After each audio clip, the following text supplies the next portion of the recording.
Hello again, everybody, in War Eagle. I'm Rod Bramblett, and welcome into another edition of Ask the AD. Alongside Athletic Director Jay Jacobs, we're inside the new Auburn Wellness Kitchen.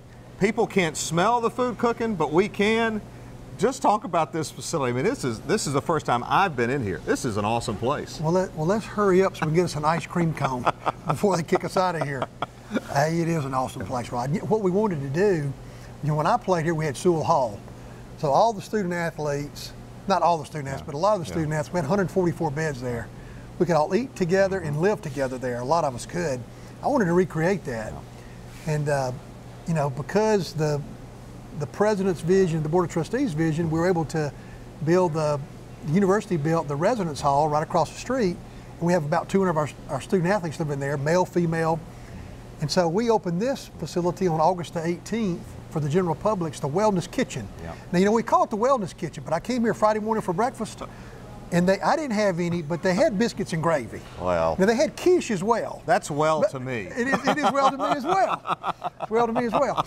But this is a phenomenal facility. Last week, we served over 1,000 meals in here. Wow. And it's open for not only the student athletes, and it's an all you care to eat, which is what we wanted to recreate that Sewell, but it's such great camaraderie. All of our teams get to eat here, and students that are non-athletes are eating here. It's really fun to see that interaction. And so, it's open for lunch and breakfast, Monday through Friday. Breakfast is $8.99 plus tax.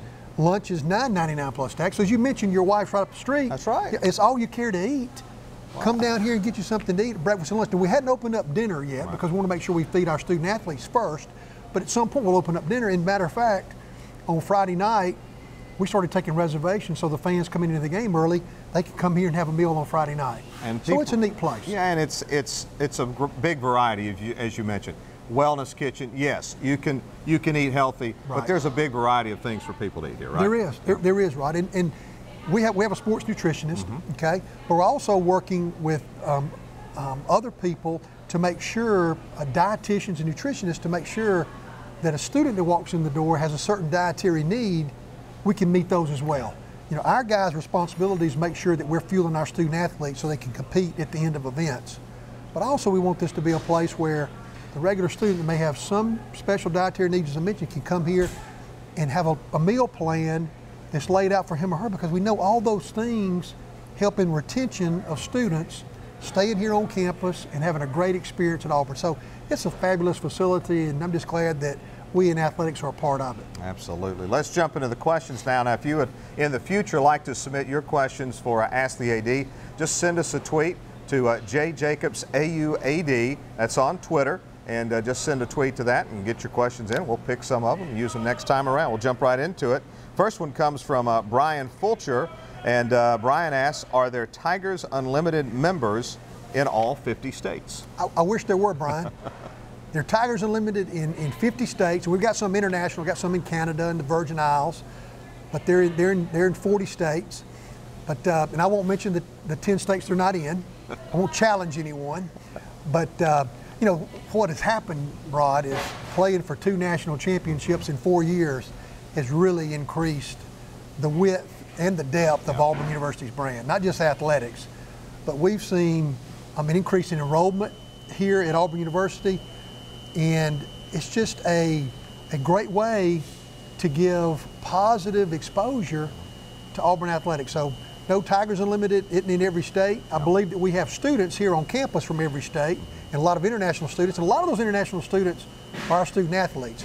But certainly Auburn athletics is the front porch of the university, and we have a lot to do with driving the brand. And over the last 4 and 6 years, because of our success, we've had a chance to increase that brand not only nationally but internationally. All right, this would not be an edition of Ask the AD unless we had a football schedule question. That's right. There you go. There you go. And this one comes from @AuburnElvis on Twitter. Yeah. Why are we playing Clemson again? So Elvis isn't dead. No, he isn't. At least his Twitter account's not. Not Auburn Elvis, at least. Yeah, scheduling. What Gus and I want to do is we want to play the best matchups we possibly can that are fun for our players and fun for our fans. And also now with this new committee, the College Football Playoff, is that we need to be smart in how we schedule. We don't need to come up in 5th place because of our schedule. And that could happen because you schedule so far out and you think you're playing a powerful team that could help you, In actuality, they can have a down year and not help you. But the scheduling dynamic is so challenging because you have to find teams that you would like to play. And we're going to play, when we went to 12 games, we're going to play that 12th game as a BCS opponent. We're going to play. That's why we're going to Kansas State this year. You almost have to, don't you? In this you day have and to. age? Yeah. You have to. Yeah, in order to create the experience for our student athletes and make it a great game day on Saturdays for our fans, you have to play. And we all want to play those teams. But finding schedules that match up is very difficult because what we'd like to do, unlike this year, an even year, we have Kansas State on the road. But when we set Kansas State on the road, we didn't have both Georgia and Alabama on the road that year as well. We want to try to balance out our schedule. So next year in 15, we're able to find one time Louisville could play. In 15, they had one opening. So we're going to Atlanta for the kickoff game, which is a great venue for our fans, but it also gives our football players a chance to play in the Georgia Dome prior to the SEC championship, so they've been there before. Right. As a matter of fact, of all the schools in the SEC, Auburn football's been there more times than anybody else in the league in the last 10 years, because we won more championships in the last 10 years. But finding those matchups where they have an opening the same years that we have an opening, and that's how it started out with Clemson, was that we couldn't find a team to play us in 16, so we were going back to the Georgia Dome to play them for 1 year.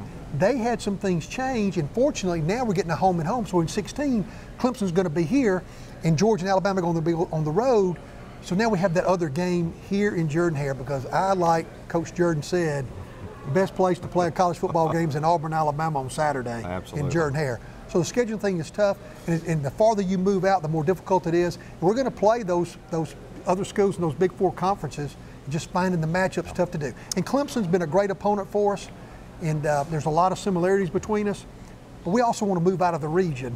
But you got to be smart about that, because if you go to the West Coast and play on a Saturday, you burn a whole day getting back, and if you have another tough game the next Saturday with an SEC game, you're at a disadvantage because you've basically taken Sunday away from your team. So all those dynamics are things that Gus and I talk about, try to build the best possible schedule for our football players and our fans. All right, next question comes from Chuck T. And Chuck asks, what is Auburn doing to stay on the cutting edge with facilities, including the stadium, etc.? Good. Well, Chuck, obviously the things that I've mentioned, you know, our football practice indoor facility that we opened a couple of years ago, certainly the residence hall right across the street. Now this wellness kitchen is a game changer for us. All of our facilities, our golf facility, our tennis facility, our soccer track facility, the indoor for football, the renovations we've just recently done at the athletic complex for football, the things that we've done at baseball, the new locker room, we're going to continue to do those things. When it comes specifically though to Jordan-Hare, is that we don't want to necessarily increase seats, Rod. We want to increase the amenities and premium seating. We've sold this year more tickets than we've ever sold. It's our first sellout since 2008, completely sold out. We have more of a demand for premium seating this year than we've ever had. So we have to begin right now to look at what we can do in certain areas to create additional premium seating.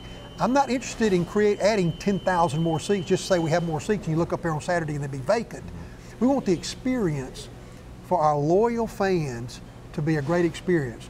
So when it comes to the stadium, we're constantly looking at what we can do next to make sure we have a great experience there. And part of that is, Rod, is adding some premium seats. We have to look to that sooner than later. And now that we have a sellout, our pro forma dictates to us that we need to start moving forward with that, and we plan to.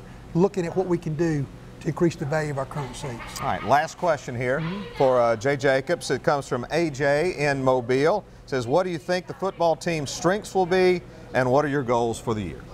I think the strength will be at quarterback. You know, Gus is the first time he's had a guy come back for 2 years in a row. I think the strength's also the offensive line. A lot of depth there and a lot of good players. You know, we've got some holes to fill. We've lost some good players. They're still building this team. You know, on the defensive side, you know, not having Carl Lawson is challenging, but you know, I know that Coach Johnson will come up with a great plan. He has so many years of experience. He'll come up with a great plan to put our defense in a place that we can compete. And this team coming in here Saturday, they're an unbelievable rushing team. They've got 3 great running backs, and so it's going to be challenging for us on Saturday. So we need everybody to be there and be loud.